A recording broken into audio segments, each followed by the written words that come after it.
Assalamualaikum warahmatullahi wabarakatuh.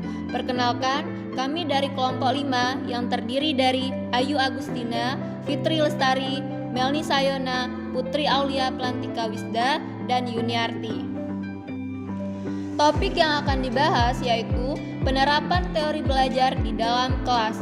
Teori belajar itu terbagi menjadi 3. Yang pertama, teori belajar behavioristik. Yang kedua, teori belajar sosial kognitif. Dan yang ketiga, teori belajar konstruktivisme. Yang pertama ada teori behavioristik. Teori behavioristik di sini merupakan teori belajar yang menekankan terhadap perubahan perilaku. Peserta didik dianggap telah belajar apabila dapat menunjukkan perubahan perilakunya. Fokus utama kegiatan belajar pada teori behavioristik adalah input yang berupa stimulus dari guru dan output yang berupa respon dari peserta didik. Penerapannya di dalam kelas yaitu dengan cara guru menyusun materi atau bahan ajar secara lengkap, baik itu dimulai dari materi yang sederhana sampai yang kompleks. Selanjutnya, guru lebih banyak memberikan contoh berupa instruksi selama mengajar. Nah, saat guru melihat ada kesalahan baik pada materi maupun pada peserta didik, maka guru akan segera memperbaikinya. Guru akan memberikan banyak drilling dan latihan agar terbentuk perilaku atau pembiasaan seperti yang diinginkan. Nah, evaluasi berdasarkan perilaku yang terlihat, guru dituntut memiliki kemampuan memberikan penguatan baik dari sisi positif maupun negatif. Nah, selanjutnya ada teori belajar sosial kognitif. Teori ini menekankan pada proses belajar daripada hasil belajar. Ilmu pengetahuan itu dibangun dalam diri seorang individu melalui proses interaksi yang berkesinambungan dengan lingkungan. Baik itu perilaku, kognitif, dan lingkungan itu saling berinteraksi untuk mempengaruhi pembelajaran. Contoh penerapannya di dalam kelas yaitu dengan cara yang pertama, guru meminta peserta didik untuk merefleksikan pengalaman mereka melalui pembuatan jurnal refleksi atau laporan harian tentang kegiatan apa saja yang telah mereka lakukan. Selanjutnya, guru meminta peserta didik untuk berdiskusi berdasarkan apa yang diajarkan. Setelah itu, meminta peserta didik untuk menjelaskan materi pembelajaran di depan kelas dan mengajak peserta didik lainnya untuk mengajukan pertanyaan. Lalu setelah itu guru membantu peserta didik untuk menemukan solusi baru dari suatu permasalahan dengan mengembangkan cara berpikir kritis. Nah, selanjutnya guru tadi meminta peserta didik untuk memberikan penjelasan tentang ide atau pendapat yang mereka miliki. Guru membantu peserta didik dalam mengeksplorasi dan memahami bagaimana ide-ide itu dapat terhubung. Nah, selanjutnya yang terakhir, guru akan meningkatkan pemahaman dan ingatan peserta didik melalui penggunaan visualisasi dan permainan dalam menyampaikan materi. Selanjutnya yaitu teori belajar konstruktivisme. Teori belajar konstruktivisme ini merupakan teori belajar tentang bagaimana peserta didik membangun pengetahuan dari pengalaman. Pengalaman yang sama bagi seseorang akan dimaknai berbeda oleh masing-masing individu. Nah, pada teori ini akan berlangsung lebih efektif jika peserta didik berhubungan langsung dengan objek yang sedang dipelajari. Penerapannya di dalam kelas yaitu bisa dengan cara guru mendorong kemandirian dan inisiatif peserta didik dalam belajar. Caranya dengan menghargai gagasan atau pemikiran peserta didik, serta mendorongnya untuk berpikir secara mandiri. Dalam hal ini, guru telah membantu peserta didik untuk menemukan identitas intelektual mereka. Selanjutnya, guru mengajukan pertanyaan terbuka dan memberikan kesempatan beberapa waktu kepada peserta didik untuk merespon. Lalu, guru mendorong peserta didik untuk berpikir tingkat tinggi. Peserta didik akan terlibat secara aktif dalam dialog atau diskusi dengan guru dan peserta didik lainnya. Nah, peserta didik ini akan terlibat dalam pengalaman yang menantang dan mendorong terjadinya diskusi. Selanjutnya, guru menggunakan data mentah, sumber-sumber utama, dan materi-materi yang interaktif. Kemudian, guru membantu peserta didik untuk menghasilkan abstraksi atau pemikiran-pemikiran tentang fenomena-fenomena alam secara bersama-sama. Topik selanjutnya yaitu model-model pembelajaran yang terbentuk berdasarkan prinsip konstruktivisme. Konsep pembelajaran konstruktivisme merupakan pembelajaran yang didasarkan pada pemahaman bahwa proses pembelajaran yang dilakukan oleh peserta didik merupakan proses konstruksi pengetahuan, pemahaman, dan pengalaman yang dilakukan. Dalam pembelajaran konstruktivisme, peserta didik dituntut untuk merancang sendiri konsep materi yang akan dipelajari dengan pengalaman yang dialaminya sendiri. Untuk merancang suatu konsep, dimungkinkan peserta didik tidak cepat melupakan konsep yang telah didapatkannya. Selain itu, peserta didik juga dapat mengalami kejenuhan akibat mendengarkan ceramah dari guru. Karena pada pembelajaran konstruktivisme, peserta didik dituntut untuk aktif sedangkan guru bertindak sebagai fasilitator. Adapun model-model pembelajaran yang terbentuk berdasarkan prinsip konstruktivisme yaitu contextual teaching and learning, inquiry learning, dan problem-based learning. Yang pertama itu ada CTL atau contextual teaching and learning. Model pembelajaran CTL merupakan model pembelajaran yang membantu guru menghubungkan materi dengan kehidupan nyata.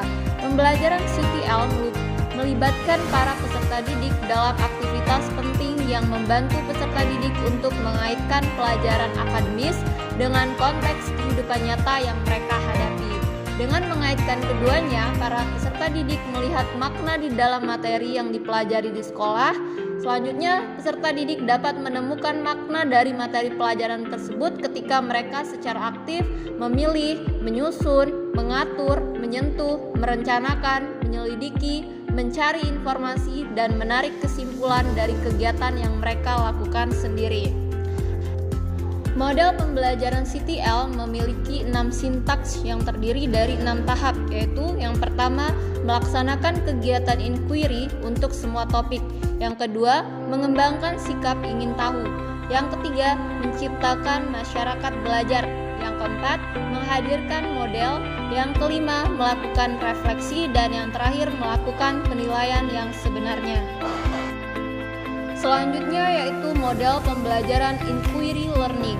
Model pembelajaran inquiry learning itu merupakan suatu rangkaian kegiatan belajar yang melibatkan secara maksimal seluruh kemampuan peserta didik untuk mencari dan menyelidiki secara sistematis, kritis, logis, analitis, sehingga peserta didik dapat merumuskan sendiri penemuannya dengan cara percaya diri. Adapun keunggulan model pembelajaran inquiry diantaranya yang pertama, menekankan pada pengembangan aspek kognitif, afektif, dan psikomotorik. Yang kedua, memberikan ruang kepada peserta didik untuk belajar sesuai dengan gaya belajar mereka masing-masing. Yang ketiga, sesuai dengan perkembangan psikologi belajar modern yang menganggap belajar adalah proses perubahan tingkah laku karena adanya pengalaman. Yang keempat, membantu peserta didik menggunakan ingatan dalam mentransfer konsep yang dimilikinya kepada situasi-situasi proses belajar yang baru. Nah, yang kelima, peserta didik akan lebih aktif dalam mencari, mengolah informasi sampai menemukan jawaban atas pertanyaannya secara mandiri. Yang keenam, peserta didik akan memahami konsep-konsep dasar dan ide-ide yang dengan lebih baik. Dan yang terakhir, peserta didik dapat memiliki kemampuan di atas rata-rata, tidak akan terlambat oleh peserta didik yang lambat dalam belajar. Selanjutnya, model pembelajaran problem-based learning. Model pembelajaran problem-based learning adalah pembelajaran yang menitik beratkan kepada peserta didik sebagai pembelajar serta terhadap permasalahan yang otentik atau relevan yang akan dipecahkan dengan menggunakan seluruh pengetahuan yang dimilikinya atau dari sumber-sumber lainnya. Salah satu keunggulan dari model problem-based learning adalah peserta didik dapat merasakan manfaat pembelajaran karena masalah yang dihadapkan kepada anak itu dikaitkan dengan kehidupan nyata. Hal ini dapat meningkatkan motivasi dan ketertarikan terhadap materi yang akan dipelajari. Topik selanjutnya yaitu tentang rencana meningkatkan motivasi peserta didik di dalam kelas. Permasalahan yang pertama itu ada Tania, umur 7 tahun yang memiliki kemampuan rendah dan keinginan yang rendah untuk sukses. Rencana untuk meningkatkan motivasi belajar Tania, yang pertama dengan cara memahami terlebih dahulu karakteristik anak usia 7-12 tahun. Anak pada usia ini umumnya mulai memiliki rasa ingin tahu yang tinggi dengan cara menyelidiki, mencoba, dan bereksperimen mengenai sesuatu hal yang dianggap menarik bagi dirinya.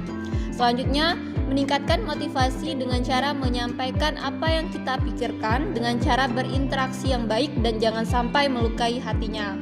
Lalu, kita sebagai guru harus mampu mengembangkan proses belajar yang interaktif dengan tujuan agar kemampuan yang dimiliki Tania dan sistem penilaian sesuai dengan taraf kemampuan perkembangan anak seusianya. Selanjutnya dengan menerapkan teori belajar behavioristik dengan cara memberikan stimulus kepada Tania sehingga ketika responnya positif, guru bisa memberikan reward. Lalu yang terakhir bisa dengan meningkatkan keinginan sukses Tania dengan cara menanamkan growth mindset. Permasalahan selanjutnya yaitu Samuel 10 tahun yang bekerja keras untuk menjaga harga dirinya pada tingkat tinggi, tetapi memiliki rasa takut akan gagal yang kuat. Nah, cara memberikan motivasi kepada Samuel yaitu dengan cara memberikan penanaman pola pikir yang kuat terhadap permasalahannya, dengan cara bercerita mengenai pengalaman pribadi seorang guru bahwa kegagalan bukanlah akhir dari segalanya, namun sebagai pembelajaran untuk kedepannya dan terus memberi semangat serta apresiasi apapun yang telah dilakukannya secara berpikir positif. Permasalahan lainnya yaitu pada Sandra 13 tahun yang tenang di kelas dan meremehkan keterampilan mereka. Cara meningkatkan motivasi Sandra yaitu dengan cara memberikan layanan bimbingan dan konseling oleh pihak sekolah jika ditemukan kasus peserta didik yang merendahkan orang lain dengan menggunakan konseling behavior. Konseling behavior ini merupakan salah satu konseling yang diarahkan dalam membantu merubah perilaku peserta didik yang berkaitan dengan perilaku peserta didik lainnya. Permasalahan selanjutnya yaitu pada Robert 16 tahun yang menunjukkan sedikit minat di sekolah dan saat ini tinggal bersama dengan bibinya. Cara meningkatkan motivasi Robert yaitu bisa dengan memberikan motivasi dari orang terdekat seperti orang tua dan keluarga. Nah, orang tua dan keluarga di sini akan selalu memberikan motivasi, semangat, dan perhatian untuk Robert agar Robert tidak merasa sendiri dan bisa meningkatkan motivasi belajarnya. Demikianlah hasil diskusi dari kelompok kami. Jika terdapat kesalahan, kami mohon maaf. Kepada Allah, kami mohon maghfirahnya. Saya akhiri. Wassalamualaikum warahmatullahi wabarakatuh.